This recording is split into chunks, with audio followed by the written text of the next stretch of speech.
പ്രിയപ്പെട്ട സഹോദരങ്ങളെ, ഈ പ്രഭാതത്തിൽ കർത്താവ് പറയുന്നു, ചിലരൊക്കെ വളരെയേറെ തകർന്ന് ഉണങ്ങി വരണ്ട് കിടക്കുന്ന ഒരു നെൽപ്പാടം പോലെ, കൊയ്ത്ത് കഴിഞ്ഞ് അത് വെള്ളമില്ലാതെ വിണ്ട് കീറിക്കിടക്കുന്നൊരു നെൽപ്പാടം പോലെ, തരിശ് ഭൂമി പോലെ അത്രയേറെ തകർന്നിരിക്കുകയാണ്.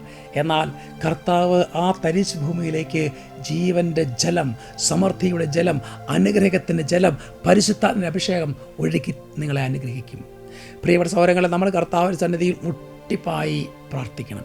യേശയ്യാ പ്രവചനം 44 അധ്യായം 3 തിരുലിഖിതം: വരണ്ട ഭൂമിയിൽ ജലവും ഉണങ്ങിയ നിലത്ത് അരുവികളും ഞാൻ ഒഴുക്കും. നിൻ്റെ സന്തതികളുടെ മേൽ എൻ്റെ ആത്മാവും നിൻ്റെ മക്കളുടെ മേൽ എൻ്റെ അനുഗ്രഹവും ഞാൻ വർഷിക്കും. കർത്താവ് പറയാണ്, നിൻ്റെ സന്തതികളുടെ മേൽ, നിൻ്റെ മക്കളുടെ മേൽ എൻ്റെ അനുഗ്രഹവും കൃപയും എല്ലാം ഞാൻ വർഷിക്കുകയാണ്. ഈശോയെ, അവിടുത്തെ കൃപ ഇപ്പോൾ ഞങ്ങളിലേക്ക് ചൊരിയണമെന്ന് പ്രാർത്ഥിക്കുകയാണ്. പരിശുദ്ധാത്മാവിൻ്റെ അഭിഷേകം ഞങ്ങളെ നിറയട്ടെ. യേശു ക്രിസ്തുവിൻ്റെ പരിശുദ്ധ നാമത്തിൽ നിങ്ങളെ അനുഗ്രഹിച്ച് പ്രാർത്ഥിക്കുന്നു. ഓരോ കുടുംബങ്ങളും അനുഗ്രഹം പ്രാപിക്കട്ടെ, ഓരോ വ്യക്തികളും അനുഗ്രഹം പ്രാപിക്കട്ടെ, ഇപ്പോഴും എപ്പോഴും എന്നേക്കും. ആമേൻ.